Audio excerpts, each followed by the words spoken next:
The chandeliers of the Pembroke Ballroom cast a golden glow over the sea of silk gowns and formal attire below, illuminating the cream of London society as they swirled and gossiped beneath the gilded ceiling. Lady Eleanor Blackwood stood at the periphery, her 26 years weighing upon her shoulders as she observed the whirling couples with a mixture of resignation and carefully concealed longing. Her lavender gown, modest and at least one season out of fashion, had seemed perfectly adequate when she had left home, but now beneath the critical eyes of the ton, she felt every inadequacy of the garment and, by extension, herself. Eleanor possessed the kind of beauty that required a second glance to appreciate, intelligence shining in her deep brown eyes, her chestnut hair arranged simply compared to the elaborate style surrounding her. She had just summoned the courage to approach a circle of acquaintances when Lady Victoria Winfield, the acknowledged beauty of 3 seasons, turned with a predatory smile that immediately caused Eleanor to falter mid-step.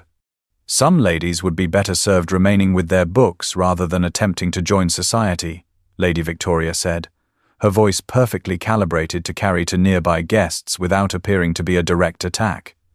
The group tittered obligingly, several glancing at Eleanor with expressions ranging from embarrassment to poorly disguised amusement.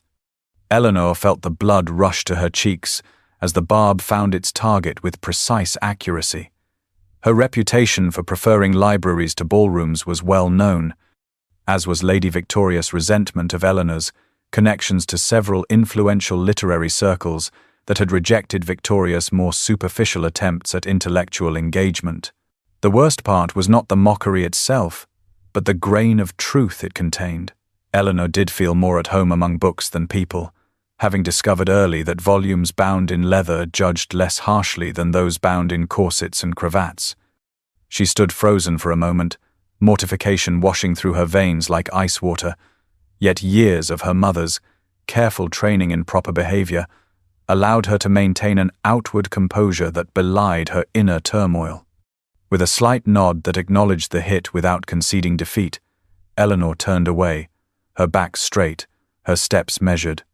She could feel the weight of stairs following her retreat, hear the whispers already beginning to circulate.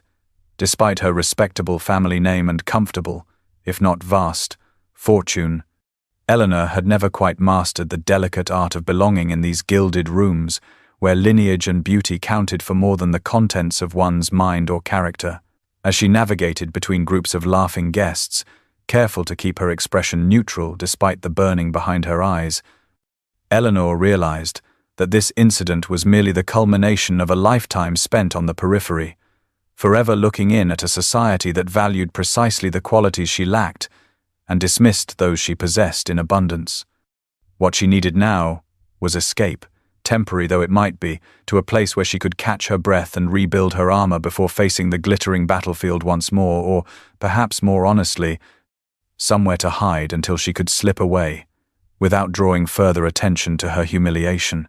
Eleanor slipped from the ballroom with practiced discretion, navigating the less traveled corridors of Pembroke House until she found herself before the heavy oak doors that promised sanctuary. With trembling fingers she turned the brass handle and stepped inside the vast library, the sounds of the ball immediately muffled as the door swung shut behind her.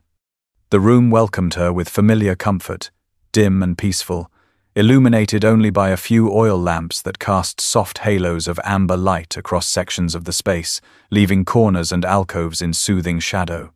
The scent enveloped her instantly, that distinctive fragrance of leather bindings, aging paper, and furniture polish that had always signaled safety to her since childhood.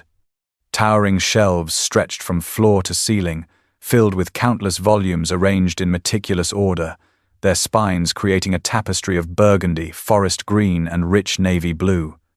Eleanor moved deeper into the room, exhaling fully for what felt like the first time all evening, her fingers instinctively reaching out to trail along the book spines as she passed. The cool leather beneath her fingertips grounded her, reminding her of who she truly was, beyond the inadequate social creature that Lady Victoria had so effortlessly exposed. Better to be judged for absence than presence, she thought, a rueful smile touching her lips as she allowed herself the honesty of this admission. Here, Surrounded by the accumulated wisdom and imagination of countless minds across centuries, the petty cruelties of a ballroom seemed almost laughably insignificant. Eleanor wandered toward a secluded window seat partially hidden behind a tall shelf of historical texts, a spot that would remain invisible from the doorway should anyone else seek temporary escape from the festivities. As she settled onto the cushioned bench, the distant strains of the orchestra barely audible through thick walls and heavy draperies, the tears she had so valiantly contained finally spilled over. They fell silently, without the indignity of sobs, merely the release of accumulated tension as her shoulders gradually relaxed from their defensive posture. In this moment of privacy, Eleanor acknowledged the truth that she had spent years attempting to conform to a society that fundamentally misunderstood and devalued her essential nature. Books had never found her wanting, had never cruelly dismissed her contributions or mocked her preferences. They offered their wisdom freely without judgment, revealing their secrets to anyone patient enough to seek them, regardless of beauty or social standing. She drew a handkerchief from her sleeve and dabbed at her eyes, breathing deeply as she composed herself. The library stood as a perfect counterpoint to the ballroom she had fled, calm where that space was frenetic, substantive where it was superficial, welcoming where it was exclusionary. Eleanor knew she would eventually need to return, to maintain appearances if nothing else. But for now she allowed herself this moment of restoration among silent companions that had sustained her through countless disappointments. She rose and moved toward one particularly inviting section of shelves, determined to spend at least a quarter hour in worthwhile company before facing the remainder of the evening.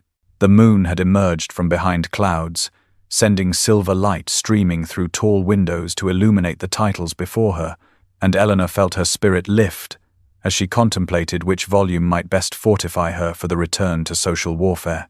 The amber glow of a lamp suddenly illuminated the dark corner, where Eleanor had sought refuge, causing her to start violently, the book she had been examining tumbling from her hands to the thick carpet below. Escaping the tedium as well, Lady Elenor inquired a deep voice from the shadows, its rich timbre filling the space between them with unexpected intimacy. Eleanor instinctively pressed herself back against the bookcase, her heart hammering wildly as a tall figure emerged from the darkness beyond the lamplight.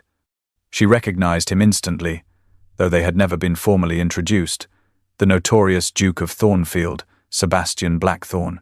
His reputation preceded him like a storm front, whispered about in drawing rooms across London with a mixture of fear and fascination. At 35, he commanded attention not through conventional handsomeness but through sheer force of presence, his broad shoulders and considerable height making the spacious library corner suddenly feel confining. But it was his eyes that truly arrested her, a penetrating grey that seemed to cut through pretense and artifice with surgical precision. Eleanor felt those eyes now taking in her tear-stained cheeks and defensive posture, assessing and cataloguing with unsettling thoroughness.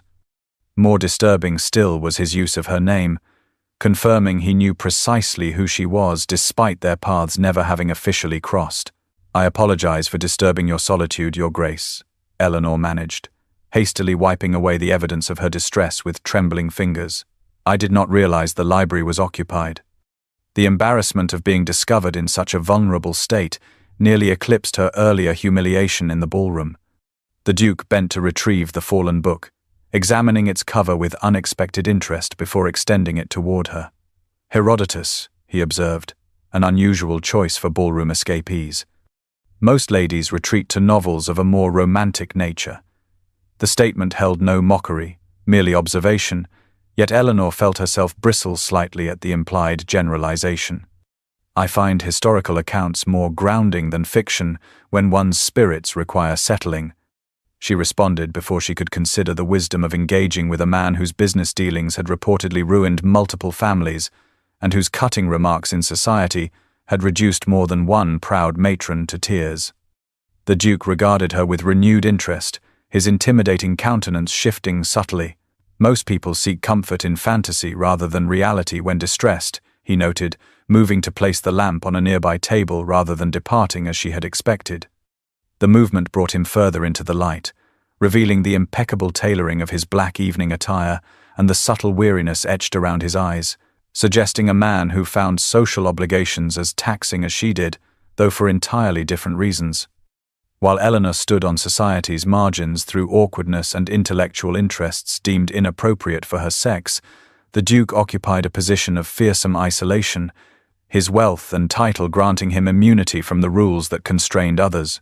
No one would dare openly mock Sebastian Blackthorne, as Victoria had mocked her, yet his solitude seemed no less complete for being built on intimidation rather than dismissal.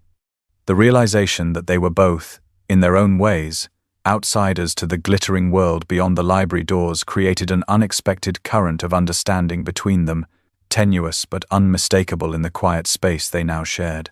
The secluded alcove tucked away in the farthest corner of the library offered a haven of privacy, two leather wingback chairs positioned on either side of a small mahogany table, as though specifically designed for intimate conversation rather than solitary reading. Eleanor had allowed the Duke to guide her to this sanctuary, curiosity temporarily overcoming her caution. As they settled into the chairs, the soft leather creaking gently beneath their weight, her eyes were drawn immediately to the slim volume resting on the table between them. She could not suppress a small gasp of recognition, her academic interest momentarily eclipsing her social discomfort. "Is that Heidegger's fundamental concepts of metaphysics, Your Grace?" she inquired, leaning forward slightly to better see the German text embossed on the leather binding. "Few people recognize Heidegger's value," the Duke commented, his tone reflecting genuine surprise as he regarded her with heightened interest. His large hand rested possessively on the book, long fingers splayed across its cover in a gesture that struck Eleanor as both protective and appreciative. "Fewer still understand him," she responded without thinking, then immediately wondered if she had overstepped by implying her comprehension of such complex philosophical work. Women were expected to discuss poetry, or perhaps the lighter classics, not German metaphysics. The Duke's eyebrows rose fractionally, and Eleanor watched as his assessment of her visibly shifted, his penetrating grey eyes studying her face with newfound attention. "You are familiar with his work, then?" he stated, rather than asked, turning slightly in his chair to face her more directly. "I have been searching for this particular translation for months," Eleanor admitted, intellectual excitement momentarily overcoming her usual reserve. "The London booksellers claim it won't be available in England for at least another year." The Duke nodded, a flicker of something like approval crossing his austere features. "I had it brought directly from Berlin," he explained, his deep voice softening slightly as they entered the shared territory of genuine intellectual interest. His concept of profound boredom as a fundamental mood revealing the emptiness behind social convention seems particularly relevant in certain company, he added, with what Eleanor suddenly realized was a subtle reference to the very ball they had both escaped. The observation startled a genuine laugh from her, quickly stifled behind her hand, but not before the Duke had registered it with evident satisfaction. Their conversation flowed with surprising ease after that initial connection, moving from Heidegger to broader German philosophy, then to differences between continental and British philosophical traditions. Eleanor found herself increasingly animated as the Duke challenged her interpretations with insights that revealed a truly formidable mind behind his intimidating exterior. More remarkable still was his willingness to consider her counterarguments, treating her intellectual positions with a seriousness she had rarely experienced outside correspondence with other female scholars. With each exchange, the space between them seemed to reconfigure itself, no longer defined by their respective social positions, but by the invisible architecture of ideas they were constructing together. Eleanor gradually became aware that the Duke was watching her with an intensity that went beyond academic interest, observing the flush of enthusiasm on her cheeks and the graceful movements of her hands as she emphasized particular points.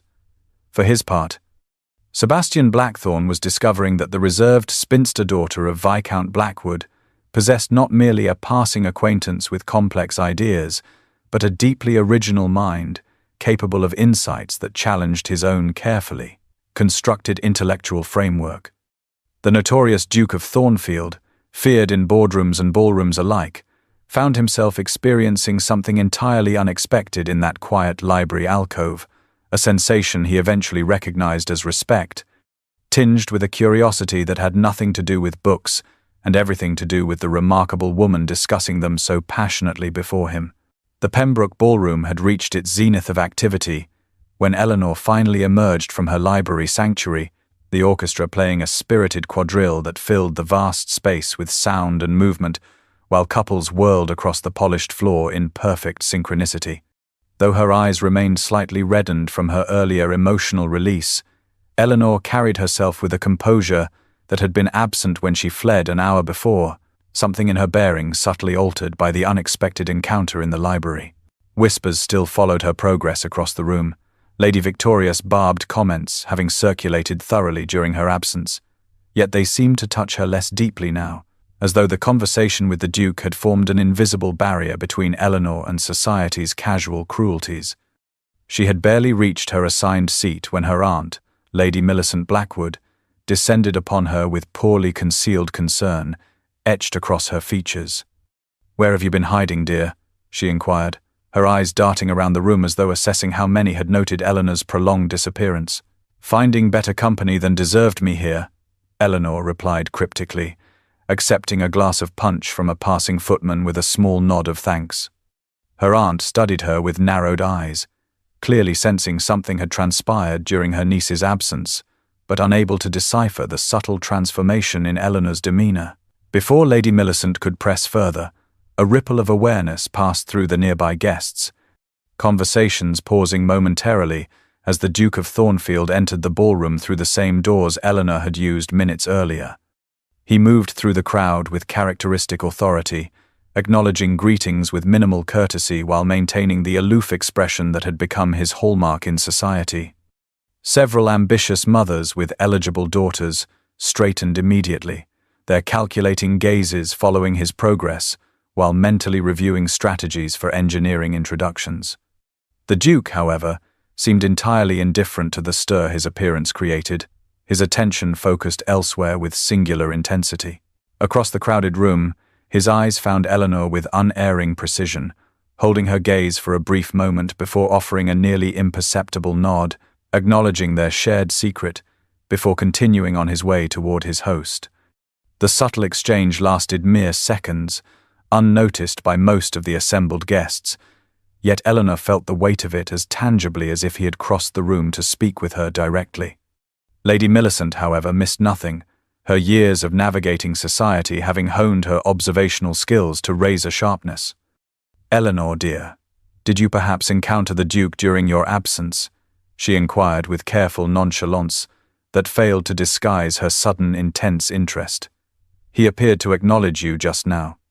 "I believe the Duke was merely being polite, Aunt," Eleanor responded, struggling to keep her expression neutral despite the warmth creeping into her cheeks. Even as she deflected her aunt's curiosity, Eleanor sensed a fundamental shift in her relationship to the glittering, superficial world surrounding her. The ballroom remained as intimidating and exclusionary as before, its unwritten rules and subtle hierarchies designed to elevate some while diminishing others, yet her perspective had altered. For the first time, Eleanor had experienced the exhilaration of being truly seen by another, her mind engaged rather than dismissed, her thoughts valued rather than tolerated. That recognition, coming from the most unexpected source imaginable, had planted something resilient within her, a quiet certainty that would not easily be uprooted by society's casual cruelties or Lady Victoria's pointed barbs. Across the room, Sebastian Blackthorne endured the social niceties required of his station with mechanical precision, his thoughts repeatedly straying to the remarkable woman who had challenged his long-held assumptions about female intellect and the predetermined categories into which he had sorted humanity. The literary season in London offered a wealth of intellectual gatherings for those inclined toward more cerebral pursuits than the endless cycle of balls and dinners that occupied most of society. Eleanor had always found refuge in these events, moving between poetry readings at intimate salons, scholarly lectures on ancient civilizations held in musty university halls, and exclusive viewings of rare manuscripts organized for select bibliophiles. What changed, however, was the unexpected presence of the Duke of Thornfield at these previously overlooked occasions. The first encounter seemed merely coincidental, Sebastian Blackthorne appearing at the back of a crowded lecture on Etruscan burial practices, just as Eleanor settled into her usual seat near the front. Their eyes met briefly across the room, mutual recognition flickering between them before the Duke offered a slight bow of acknowledgement. By the third such meeting, at a private viewing of medieval illuminated texts at the British Museum, even Eleanor could no longer attribute his presence to chance. The Duke sought her out with increasing deliberation, no longer maintaining the pretense that their shared intellectual interests had simply placed them in the same location. Though he remained reserved by conventional standards, those who knew his reputation for aloofness would have been shocked by the attention he showed Lady Eleanor Blackwood, lingering near her at refreshment tables, offering observations that invited her response, eventually claiming seats beside her with an air of casual inevitability.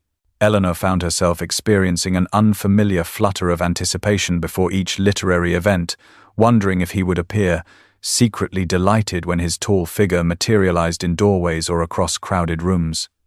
These encounters existed in a realm apart from conventional social interactions, governed by the exchange of ideas rather than the currency of flattery and position that dominated ton gatherings. During a particularly spirited discussion following a controversial new translation of Homer, Eleanor had challenged the Duke's interpretation with a boldness that would have scandalized onlookers had they been in a ballroom rather than a book-lined study belonging to an eccentric professor. "Your insights challenge my thinking, Lady Eleanor," the Duke admitted afterward, falling into step beside her as they exited into the cool evening air, his tone reflecting genuine respect rather than mere courtesy. "I cannot recall the last time anyone has forced me to reconsider a position so thoroughly held." The admission, offered without reservation, marked a turning point in their evolving connection. Sebastian Blackthorne was a man unaccustomed to acknowledging intellectual equals in any sphere, yet he had publicly conceded to her superior argument without apparent concern for traditional gender hierarchies that would have demanded her deference to his opinion regardless of its merit. For her part, Eleanor discovered that the formidable Duke possessed not only a brilliant analytical mind, but unexpected flashes of dry humor that emerged more frequently as their acquaintance deepened. His observations on the pomposity of certain scholars, or the circular arguments presented in popular texts, would catch her off guard, coaxing surprised laughter from her that earned curious glances from others nearby. The scholarly community, absorbed in their specialized interests, paid little attention to the social significance of their interactions, creating an island of genuine connection amidst London's sea of superficial engagements. While other gentlemen and ladies exchanged practiced compliments and strategic flattery across ballrooms and dinner tables, Eleanor and Sebastian built something far more substantial through vigorous debate, shared discoveries, and the mutual recognition of finding someone whose mind operated on the same plane as one's own, a rarity that neither had experienced before. Eleanor gradually realized that the Duke's fearsome reputation in society stemmed partly from this very quality, his refusal to engage in meaningless social rituals or pretend interest in trivial concerns, marking him as dangerous to a world built on precisely such pretenses.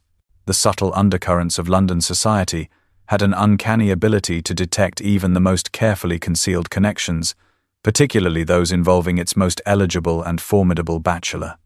What began as isolated observations of the Duke of Thornfield appearing at literary gatherings, traditionally beneath his notice, soon coalesced into full-fledged speculation that spread through drawing rooms and across tea tables with remarkable speed. Eleanor, who had spent years being politely overlooked at social gatherings, suddenly found herself the subject of intense scrutiny, her every movement and expression analyzed for evidence of her mysterious appeal to the kingdom's most feared nobleman. The attention manifested in multiple forms, from the increased invitations to events where the Duke might be present to the calculating reassessments from matrons who had previously dismissed her as a confirmed spinster of no particular consequence. Most unsettling were the barely concealed whispers that reached her ears as she moved through society, fragments of gossip that revealed the true nature of ton speculation. "The Duke of Thornfield asking about your reading preferences," Lady Hartwell exclaimed during one particularly uncomfortable afternoon tea, her voice pitched with theatrical amazement. "My dear, he barely acknowledges royalty when they address him directly." What could you possibly have said to capture such interest? Eleanor felt her cheeks warm under the older woman's penetrating stare, conscious of the 6 other ladies who had abandoned their own conversations to await her response. We merely discovered a shared appreciation for classical philosophy, she replied with careful neutrality, though she could not entirely suppress the flicker of pleasure that accompanied the memory of their most recent debate over Aristotelian ethics. The explanation was met with polite disbelief, several ladies exchanging knowing glances that suggested they presumed a far more conventional attraction at work. More concerning were the whispers Eleanor accidentally overheard while browsing in a bookshop near Berkeley Square, 2 gentlemen discussing the Duke's sudden interest in the Blackwood family with undisguised cynicism. Must be the shipping connections, the older man had stated with absolute conviction. Blackwood vessels have access to ports in India that Thornfield has been trying to enter for years. Always a strategic reason behind his attentions, mark my words. Eleanor had frozen behind a tall shelf, the book in her hands momentarily forgotten as doubt crept through her mind like an insidious fog. Her father's shipping interests, while not extensive, did indeed include valuable Indian trading routes that many English merchants coveted. The suggestion that her intellectual connection with Sebastian might be merely a calculated business maneuver felt like a physical blow, undermining the fragile foundation of mutual respect she had believed they were building. Yet even as these external voices attempted to reframe their relationship according to conventional social equations, Eleanor could not reconcile such calculating motives with the genuine engagement she had witnessed in the Duke's expressions during their most heated debates, or the rare moments when his guard lowered enough to reveal flashes of vulnerability beneath his formidable exterior. The growing external attention created a complicated emotional landscape for Eleanor, discomfort at being thrust into a spotlight she had never sought, mingling with quiet pleasure at the connection that had prompted such interest. As speculation intensified with each public sighting of them together, Eleanor found herself in the unfamiliar position of having to defend her own perceptions against society's determined reinterpretation of her experience, introducing the first seeds of doubt into what had been, until then, a refreshingly uncomplicated meeting of compatible minds. Thornfield House stood imposing against the green backdrop of the Surrey countryside, its ancient grey stone walls rising majestically from meticulously maintained grounds, the ancestral seat of the Blackthorns for over 4 centuries. Though Eleanor had visited many great houses during her years in society, she found herself uncharacteristically nervous as their carriage approached the sweeping drive, her aunt Lady Millicent fussing beside her with undisguised excitement at receiving such a coveted invitation. The Duke greeted them personally at the entrance, a breach of protocol that raised Lady Millicent's eyebrows, but pleased Eleanor immensely, suggesting an eagerness that matched her own carefully concealed anticipation. While the obligatory tour of public rooms proceeded with formal courtesy, Eleanor sensed Sebastian's growing impatience, a subtle tension in his bearing that only relaxed when he finally announced his intention to show Lady Eleanor his private library, offering Lady Millicent the companionship of his sister for refreshments in the drawing room. The moment the library doors closed behind them, Eleanor gasped audibly, overwhelmed by the sheer magnificence of the space before her. Unlike the formal, aesthetically designed libraries of most noble homes, often arranged more for appearance than use, the Thornfield Library was clearly a living, breathing sanctuary of knowledge. 3 stories of books stretched toward a painted ceiling, connected by wrought iron spiral staircases and sliding ladders, while comfortable reading nooks were nestled between mahogany cases. Sunlight streamed through tall windows, illuminating private alcoves filled with maps and manuscripts spread across reading tables, as though the owner had simply stepped away momentarily. "My father built this collection, but few have ever appreciated it as you do," the Duke confessed, his deep voice unusually soft as he watched Eleanor move reverently among the shelves, her fingers hovering just above leather spines without touching, a gesture of respect he immediately recognized and approved. "This is where I spend most of my time when at Thornfield, away from the demands of business and society." Eleanor nodded in perfect understanding, momentarily beyond words, as she absorbed the extraordinary privilege of being admitted to this inner sanctum. As Sebastian guided her deeper into the collection, showing her increasingly rare volumes, Eleanor noticed something that stopped her mid-step, causing her breath to catch. "The classification system," she murmured, moving closer to examine the small labels affixed to each shelf. "This is not the standard Dewey arrangement. It's an adaptation of a system I developed myself," the Duke explained, watching her closely. "I found traditional methods inadequate for interdisciplinary works." Eleanor turned to face him, her expression a mixture of confusion and dawning realization. "But this specific arrangement, connecting philosophical schools with their historical contexts rather than separating disciplines," she began hesitantly. "I proposed it in a paper published in the Journal of Library Science last year under the pseudonym E.B. Harwick." The Duke met her gaze directly, neither confirming nor denying. Instead, he led her to a small desk tucked into a window alcove, where she discovered copies of all her published works, including those written under various pseudonyms, carefully annotated in a precise masculine hand. The revelation left Eleanor momentarily speechless, the implications washing over her in waves of understanding. Sebastian Blackthorne, the notorious Duke feared across business and society, had not only read but studied her scholarly contributions, valued them enough to implement her ideas, and recognized her intellect long before their first meeting. The depth of this connection, built on genuine intellectual respect rather than mere social or romantic interest, created between them a bond so profound that Eleanor felt momentarily dizzy with its significance. In this private sanctuary, surrounded by the accumulated knowledge that had shaped them both, Eleanor glimpsed for the first time the true man beneath the fearsome exterior, a solitary scholar who had recognized in her a kindred spirit worthy of his trust and vulnerability. The prestigious Midsummer Literary Society gathering represented the pinnacle of intellectual social events in London, its hallowed traditions and exclusive membership comprising scholars, authors, and aristocrats with genuine academic credentials rather than merely fashionable pretensions. Eleanor had attended these quarterly meetings for years, finding rare acceptance among this community where ideas held greater currency than titles or beauty. This particular evening had begun pleasantly enough, the grand salon of Lord Pembourne's townhouse filled with animated discussions of recent publications and scholarly debates, lending the atmosphere a vibrant energy, entirely absent from conventional social gatherings. Eleanor moved through the crowd with unusual ease, her recent appearances in the company of the Duke of Thornfield having elevated her standing even within this meritocratic circle. She failed to notice Lady Victoria Winfield observing her from across the room, the beautiful young woman's presence at such an event being itself unusual enough to have warranted comment among regular attendees. What Eleanor could not know was that Victoria had orchestrated her invitation through careful manipulation of her uncle's position on the membership committee, her purpose not intellectual enrichment but carefully calculated revenge.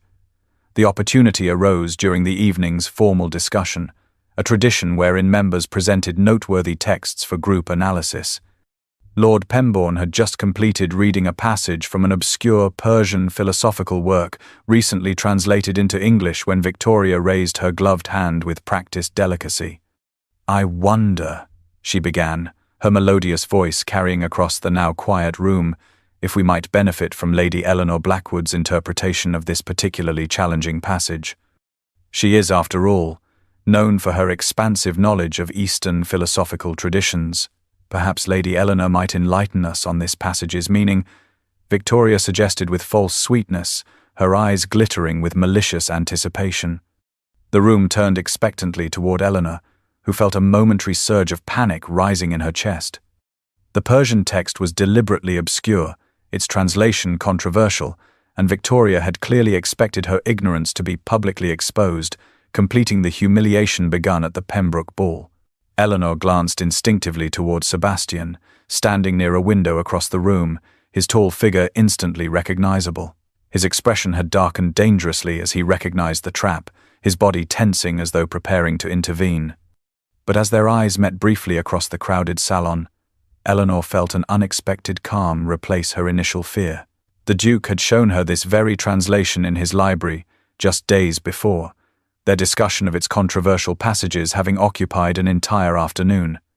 Drawing a deep breath, Eleanor rose gracefully to her feet and began to speak, her voice growing steadily stronger as she addressed the complexities of the text, comparing the new translation with earlier interpretations and connecting its central arguments to both Western and Eastern philosophical traditions.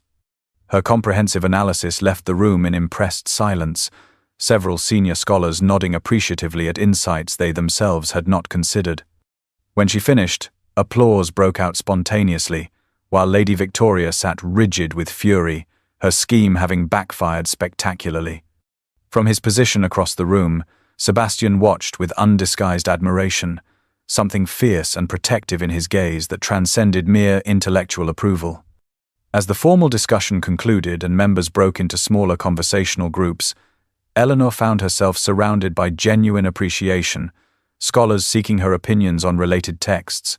The satisfaction of this triumph was made complete when she glimpsed Victoria slipping away early, her carefully constructed humiliation having transformed instead into a moment of scholarly triumph that would cement Eleanor's reputation in intellectual circles permanently. The stunned silence that followed Eleanor's comprehensive analysis of the Persian text had barely settled when the Duke of Thornfield stepped forward from his position near the window, his commanding presence instantly drawing every eye in the room.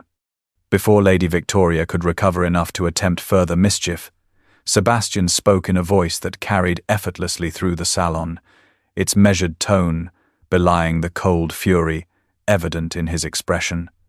"Lady Victoria," he began, addressing her directly rather than the assembly at large, a breach of protocol that emphasized the personal nature of his intervention. "Since you have such interest in Eastern philosophical traditions, perhaps you might share with us your interpretation of the comparative themes in Confucian and Taoist approaches to governance." The challenge, delivered with deadly precision, exposed the trap Victoria had attempted to set. Her momentary expression of panic confirmed what everyone now understood, that she had no genuine knowledge of the subject she had so confidently introduced. "I have found Lady Eleanor's understanding of literature unmatched in London society, including by those who use knowledge merely as a weapon," the Duke stated coldly when Victoria failed to respond, his gaze sweeping the assembled scholars and aristocrats with such intensity that several flinched visibly. Her contributions to academic discourse, both acknowledged and anonymous, represent the true spirit of intellectual inquiry that this society was founded to foster. The unprecedented public declaration from a man known for his reticence created a ripple of shocked whispers throughout the room. Never in the memory of even the oldest members had the Duke of Thornfield expressed such open admiration for anyone, let alone defended someone against social attack. As he moved to stand beside Eleanor, Sebastian briefly allowed his hand to touch hers, a gesture of support and solidarity that, though momentary, was observed by everyone present.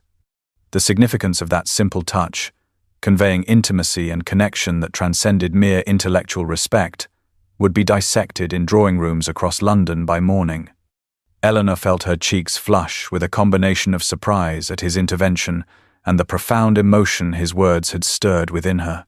She had grown accustomed to his respect in their private interactions, but this public acknowledgement of her worth represented something far more significant, a declaration that could not be misinterpreted or dismissed as mere courtesy. For the Duke of Thornfield, to place his formidable reputation and influence behind her so unequivocally altered the social equation permanently. Lady Victoria, now recognizing the catastrophic miscalculation of her attack, attempted to salvage her dignity with a brittle smile. "I merely sought to highlight Lady Eleanor's expertise."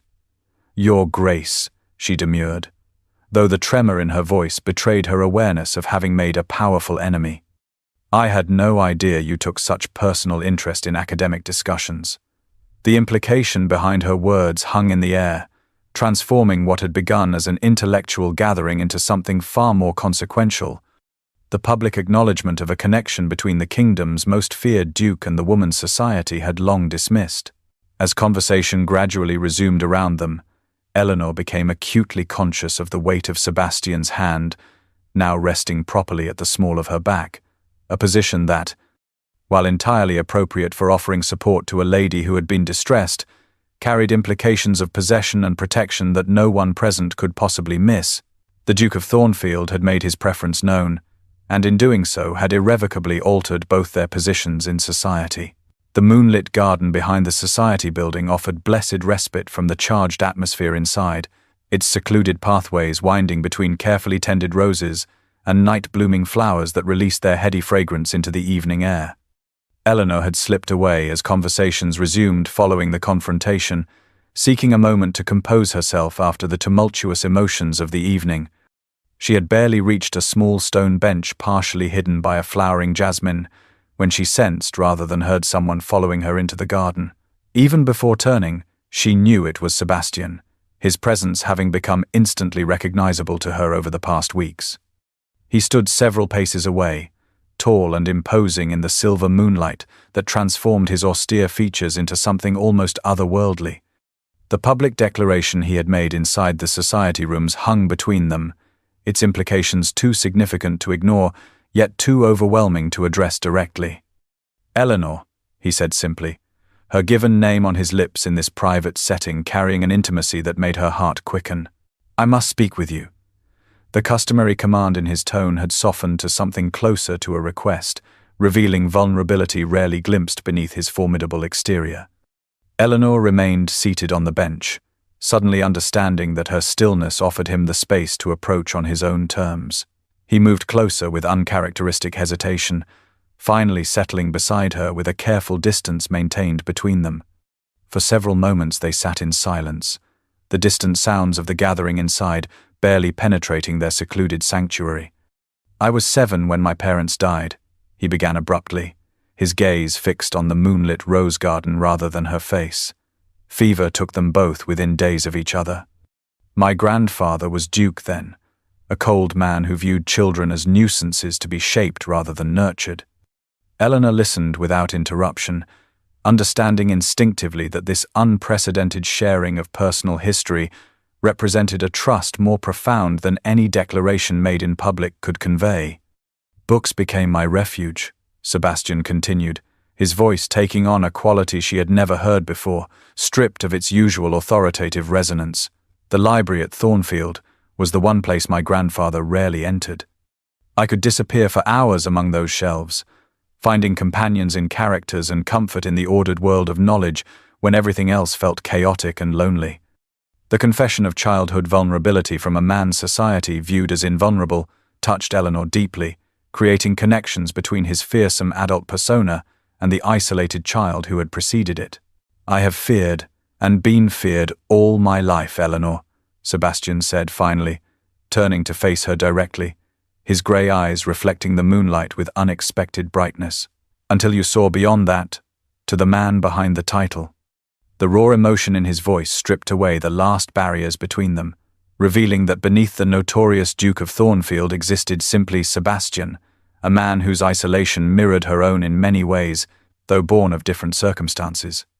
Where Eleanor had been dismissed and overlooked, Sebastian had been feared and misunderstood, both experiences creating souls that had learned to seek connection through ideas rather than conventional social bonds.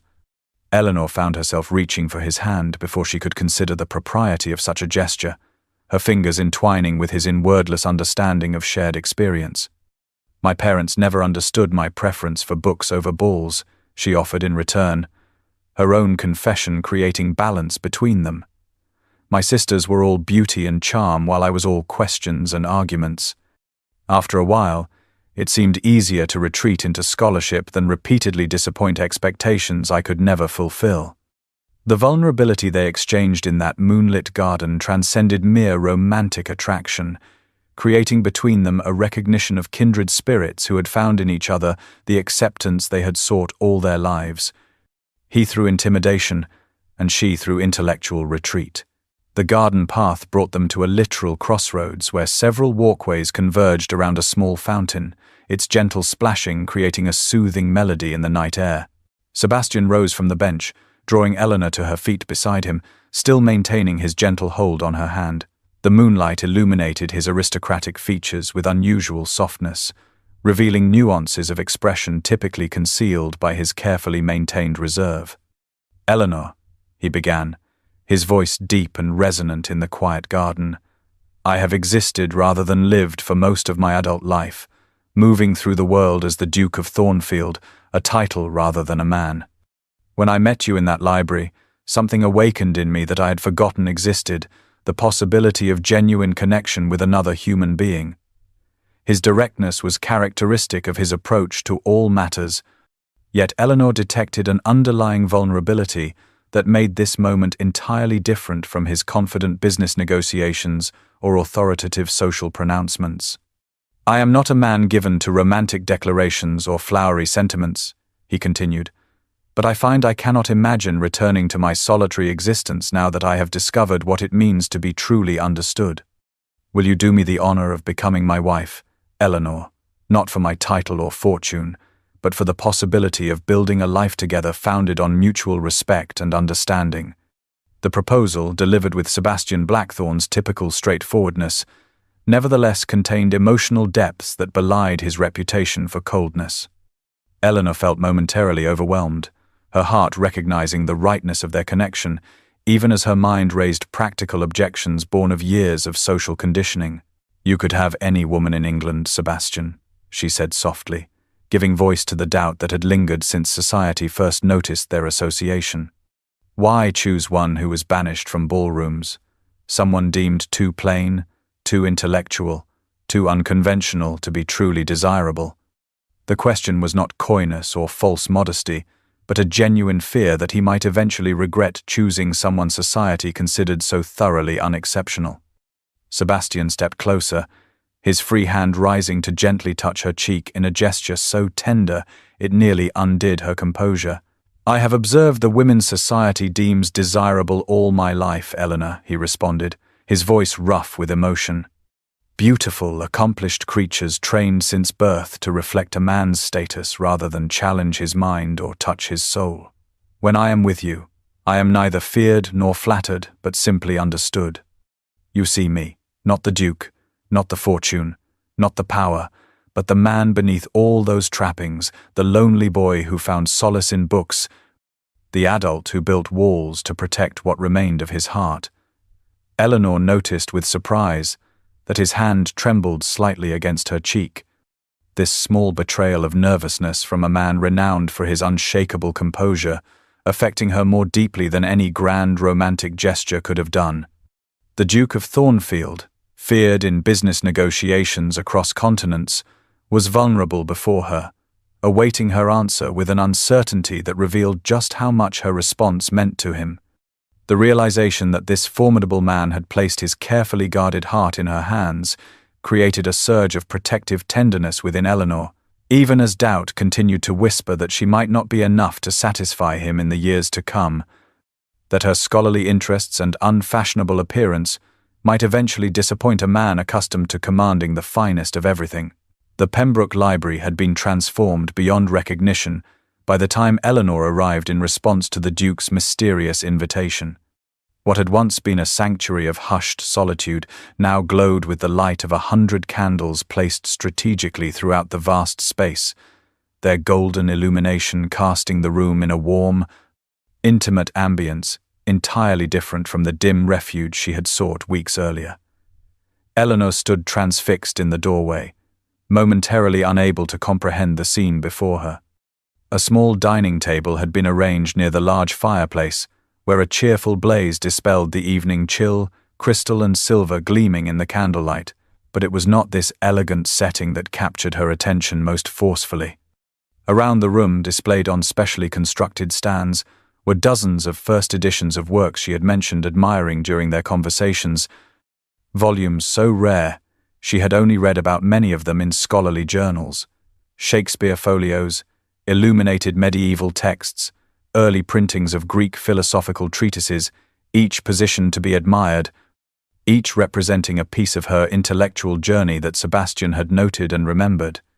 She moved forward in a daze, fingers hovering reverently above leather bindings and gilt tooling, tears threatening as she recognized the profound understanding this display represented. Sebastian stepped from behind a tall bookshelf, watching her reaction with uncharacteristic uncertainty evident in his usually confident bearing. He had abandoned his formal evening attire for a simpler dark coat that somehow made him appear more approachable, more the scholar than the intimidating duke.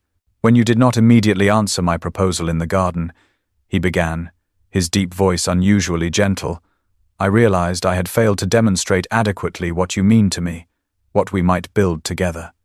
Before Eleanor could respond, he guided her to a reading stand positioned prominently near the table, where an ancient manuscript lay open, its vellum pages illuminated with gold leaf and intricate illustrations. She recognized it instantly, a 12th century philosophical text discussing the nature of true partnership, finding one's equal in mind and spirit.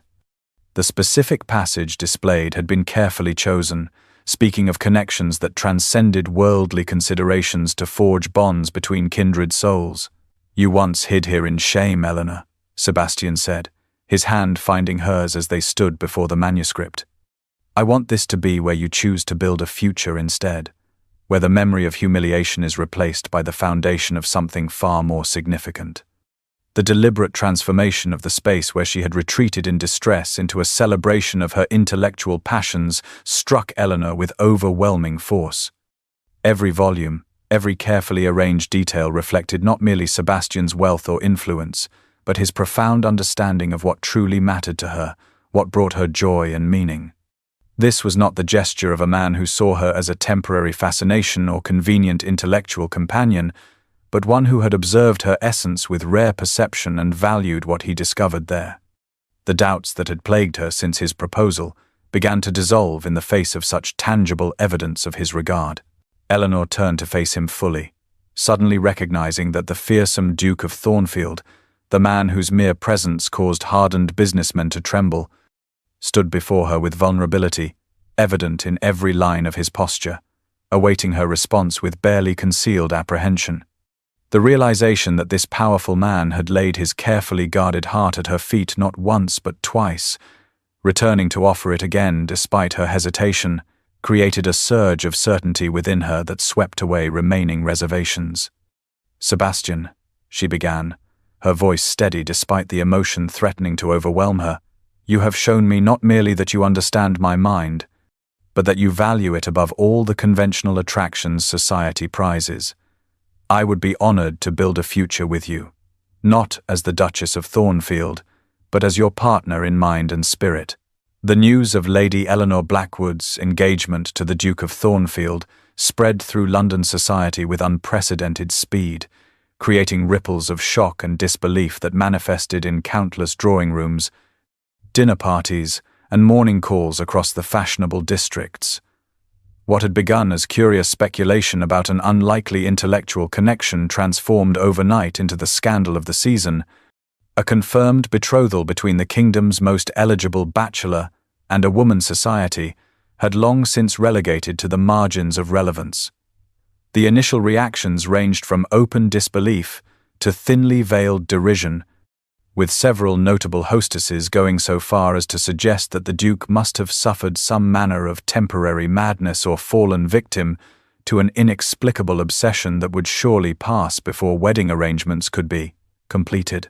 Yet these predictions were soundly disproven by the couple's first public appearance following the announcement at the Countess of Weston's musical evening, where Sebastian and Eleanor arrived together with neither fanfare nor apology, their quiet dignity in the face of barely disguised curiosity, establishing the tone that would characterize their approach to society's judgment. Eleanor, who had spent years attempting to avoid attention at such gatherings, found herself the center of intense scrutiny, yet the nervous discomfort that would once have overwhelmed her was noticeably absent.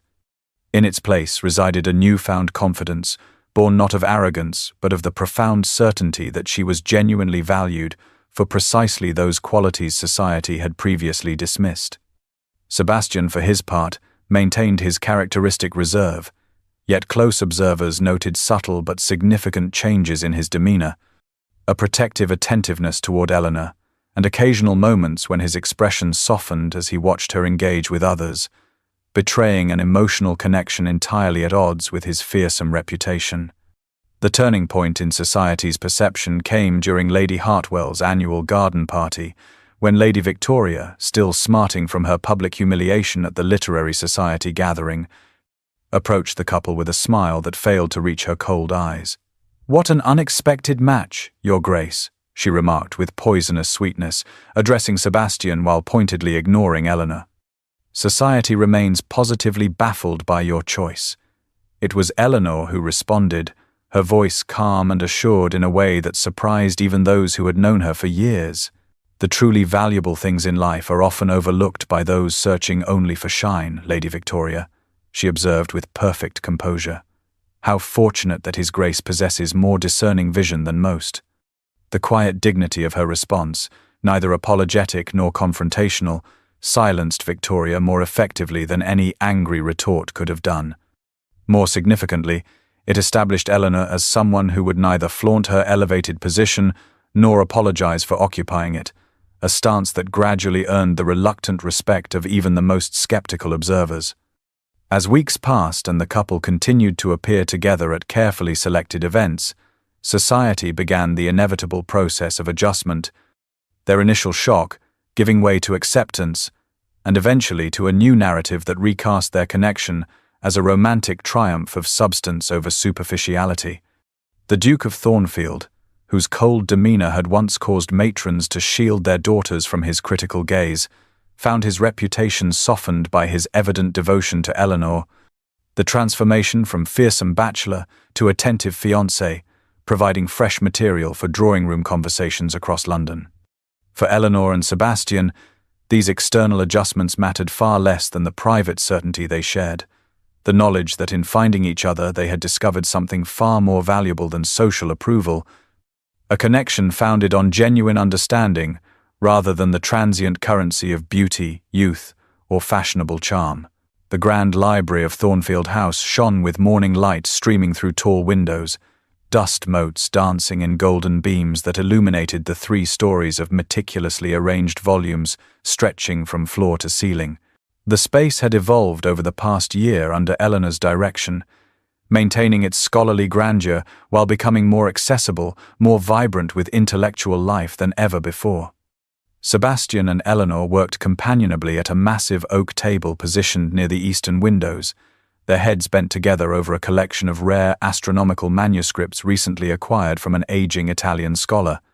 The Duchess of Thornfield, as society now acknowledged her, had settled into her role with a natural dignity that transformed both the position and perceptions of the woman who held it, her scholarly reputation now extending far beyond the limited circles that had previously recognized her contributions.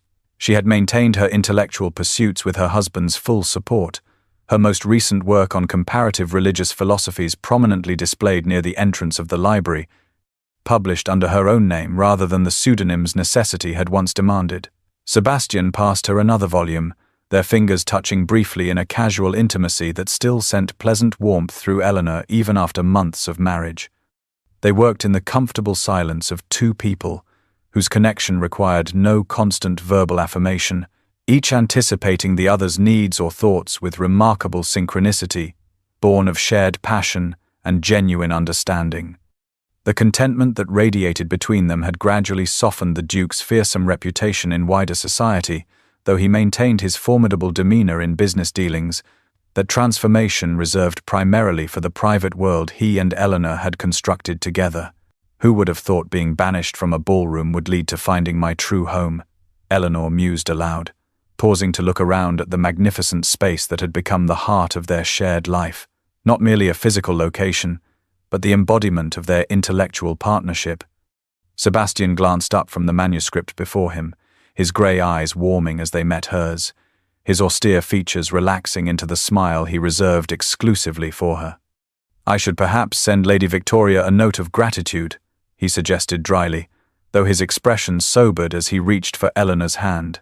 "We both spent too many years in isolation, believing ourselves understood only by the silent companions on these shelves." The truth of this observation touched Eleanor deeply, reminding her of their parallel journeys from solitude to connection. What had begun as an unexpected encounter between two outsiders, one dismissed and one feared by a society that valued neither genuine intellect nor authentic character, had blossomed into something neither had believed possible, a partnership founded on mutual respect that had deepened into profound love. They had created together a world where both were valued precisely for their true selves. Their shared passion for knowledge, expanding into broader horizons as they established scholarships for promising students, regardless of background, and hosted intellectual gatherings that had become the most coveted invitations in London. As they returned to their work, categorizing and discussing the astronomical texts that would soon join the growing Thornfield collection, Eleanor reflected on the extraordinary journey that had brought her from the margins of society to this place of belonging. The path had begun with humiliation, with being banished from a ballroom where she had never truly fit, only to lead her to a library where she had found not merely refuge but recognition, not only intellectual stimulation but the rarest of treasures, a heart that matched her own in both mind and spirit.